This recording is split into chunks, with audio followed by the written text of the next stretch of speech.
Typewriter के अंदर एक बंदूक लगाता है और उसके ट्रिगर को नंबर 7 बटन से जोड़ देता है। फिर वह चुपके से इसे उस टाइपराइटर से बदल देता है जिसका इस्तेमाल जर्मन लेखक कर रहा था, क्योंकि वह लेखक जर्मन जनरल के ठीक सामने बैठा था।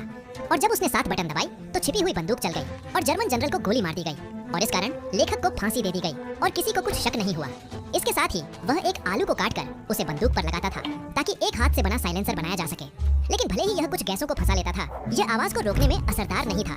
बाद में उन्होंने कपड़ों के चिथड़ों से भरे बियर के कैन को बंदूक पर लगाना शुरू कर दिया, लेकिन इससे अक्सर बंदूक जाम हो जाती थी और निशाना चूक जाता था।